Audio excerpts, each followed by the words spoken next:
नमस्कार। इस विशेष समाचार बुलेटिन में आप सभी का बहुत बहुत स्वागत है। मैं हूं असीम मिश्रा और मेरे साथ हैं मेरे सहयोगी शरद मुदगल। शुरुआत हेडलाइंस के साथ। मेघालय और नागालैंड में आज और चढ़ेगा चुनावी पारा। पीएम मोदी करेंगे दोनों राज्यों में रैली। शिलांग में होगा रोड शो। बाकी दलों ने भी झोंकी ताकत।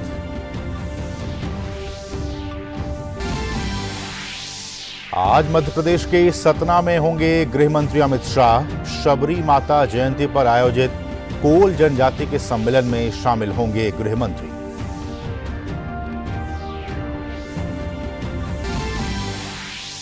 बेंगलुरु में आज से शुरू होगी G20 देशों के वित्त मंत्रियों और केंद्रीय बैंक के गवर्नरों की बैठक। केंद्रीय वित्त मंत्री निर्मला सीतारमण करेंगी अध्यक्षता। खजुराहो में G20 संस्कृति कार्य समूह की बैठक में भी आज कई सत्र होंगी अहम चर्चा। भारत के सीएजी गिरीश चंद्र मुर्मू को चुना गया अंतर्राष्ट्रीय श्रम संगठन का बाहरी लेखा परीक्षक। 2024 से 27 तक रहेगी जिम्मेदारी। रूस यूक्रेन संघर्ष का 1 साल पूरा। संयुक्त राष्ट्र महासभा में पारित हुआ शांति प्रस्ताव। रूस से दुश्मनी समाप्त करने और यूक्रेन से अपनी सेना वापस लेने का आह्वान। भारत का महिला T20 वर्ल्ड कप के फाइनल में पहुंचने का टूटा सपना। ऑस्ट्रेलिया ने सेमीफाइनल में टीम इंडिया को 5 रन से हराया। आज इंग्लैंड और दक्षिण अफ्रीका के बीच होगा दूसरा सेमीफाइनल मुकाबला। और युवा निशानेबाज अनीश भानवाला ने काहिरा में ISSF विश्व कप में रचा इतिहास। 25 मीटर रैपिड फायर पिस्टल स्पर्धा में जीता कांस्य पदक।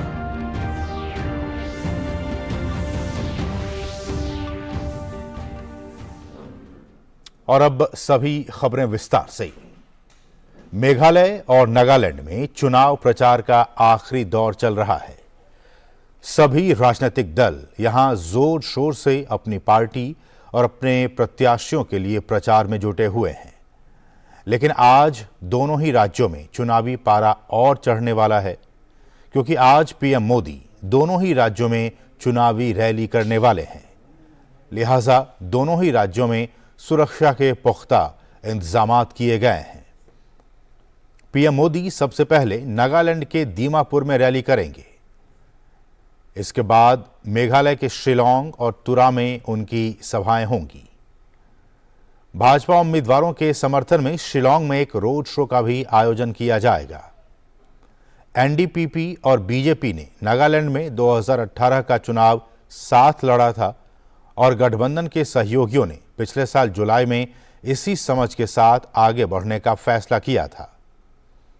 बीजेपी ने मेघालय की सभी 60 विधानसभा सीटों पर अपने उम्मीदवार उतारे हैं। वहीं मेघालय में कांग्रेस और टीएमसी ने भी पूरी ताकत झोंक दी है। कल एक रैली में टीएमसी नेता ममता बनर्जी ने कहा कि बंगाल पूर्वोत्तर का प्रवेश द्वार है। कोई भी असुविधा होगी तो टीएमसी उनके पास होगी।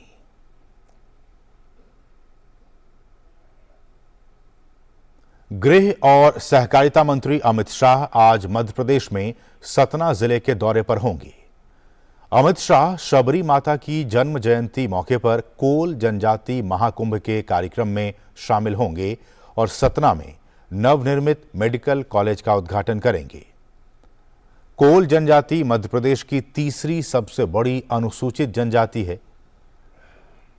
मध्य प्रदेश में कोल जनजाति की 10 लाख से भी ज्यादा जनसंख्या मुख्य रूप से रीवा, सतना, शहडोल, सीधी, पन्ना और सिंगरौली जिलों में पाई जाती है। मध्य प्रदेश की जनजातीय विरासत के इस अहम हिस्से कोल जनजाति के महत्व को सेलिब्रेट करने के लिए सतना में कोल जनजाति महाकुंभ मनाया जा रहा है। महाकुंभ में केंद्रीय गृह मंत्री अमित शाह और मुख्यमंत्री शिवराज सिंह चौहान हिस्सा लेंगे। महाकुंभ में कोल जनजाति और स्थानीय लोगों को कई सौगातें मिलेंगी। भारत की अध्यक्षता में G20 के वित्त मंत्रियों और केंद्रीय बैंकों के गवर्नरों की पहली बैठक आज से बेंगलुरु में होगी।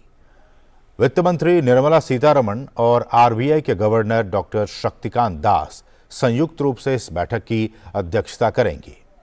इस बैठक में नेपाल के उप प्रधानमंत्री और वित्त मंत्री समेत G20 देशों के सभी वित्त मंत्री मौजूद होंगे। 25 फरवरी तक आयोजित इस बैठक में कुल 72 प्रतिनिधिमंडल शामिल होंगे। बैठक में वैश्विक अर्थव्यवस्था, वैश्विक स्वास्थ्य और अंतर्राष्ट्रीय कराधान से संबंधित मुद्दों पर चर्चा होगी। बैठक में 21वीं सदी की साझा वैश्विक चुनौतियों का समाधान करने के लिए बहुपक्षीय विकास बैंकों को मजबूत करने, वित्तीय समावेशन और उत्पादकता को बढ़ाने के लिए डिजिटल सार्वजनिक अवसंरचना का उपयोग करने जैसे मुद्दों पर भी चर्चा होगी। और वहीं मध्य प्रदेश के खजुराहो में चल रही G20 संस्कृति कार्य समूह की बैठक में आज कई सत्र आयोजित होंगे। बैठक में G20 सदस्यों के 125 से अधिक प्रतिनिधि हिस्सा ले रहे हैं। 25 फरवरी तक चलने वाली इस बैठक में खजुराहो नृत्य महोत्सव, सांस्कृतिक कार्यक्रम सहित अनेक कार्यक्रम आयोजित किए गए हैं।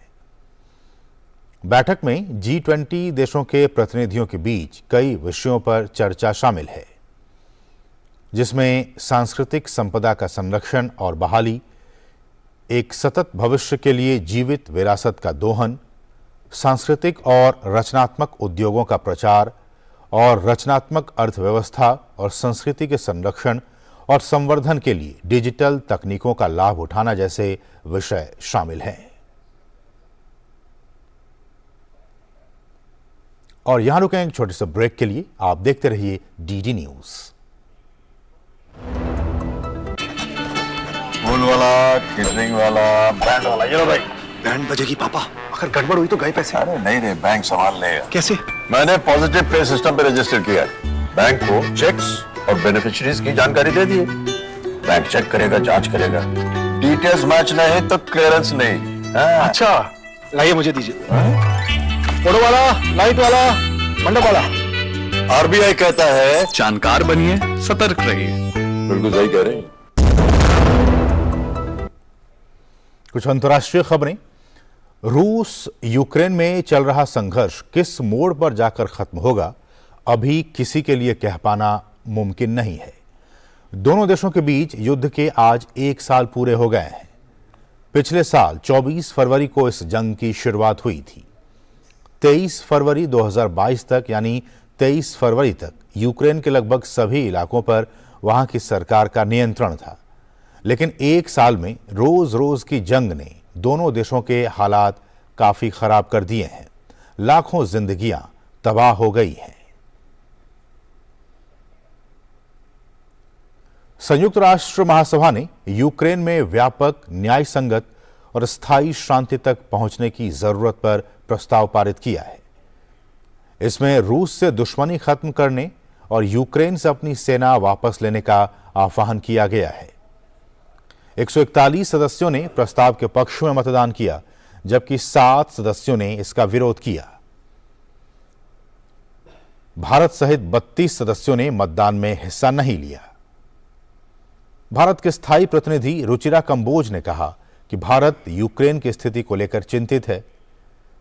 संघर्ष के कारण अनगिनत लोगों की जान चली गई और लाखों लोग बेघर हो गए। कंबोज ने कहा कि नागरिक प्रतिष्ठानों पर हमले बेहद चिंताजनक हैं। संयुक्त राष्ट्र में भारत के स्थायी प्रतिनिधि ने कहा कि भारत संयुक्त राष्ट्र चार्टर के सिद्धांतों का पालन करता है और वो हमेशा बातचीत और कूटनीति को ही एकमात्र रास्ता मानता है। भारत के सीएजी यानी नियंत्रक और महालेखा परीक्षक गिरीश चंद्र मुर्मू को एक अहम जिम्मेदारी मिली है। उन्हें जिनेवा स्थित अंतर्राष्ट्रीय श्रम संगठन का वैदेशिक लेखा परीक्षक चुना गया है। उनके पास 2024 से 2027 तक 4 साल की अवधि के लिए ये जिम्मेदारी सौंपी गई है। खबर खेल जगत से है। भारतीय महिला क्रिकेट टीम का T20 विश्व कप जीतने का सपना एक बार फिर टूट गया है।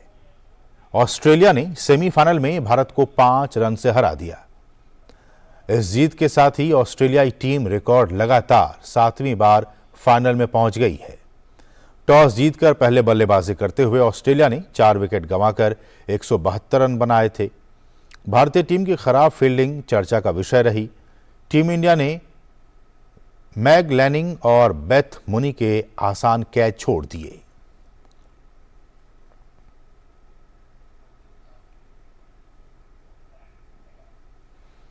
तो इस विशेष समाचार में बस इतना ही, लेकिन आगे आप देख सकते हैं हमारी खास प्रस्तुति डीडी प्रीमियर्स। नमस्कार।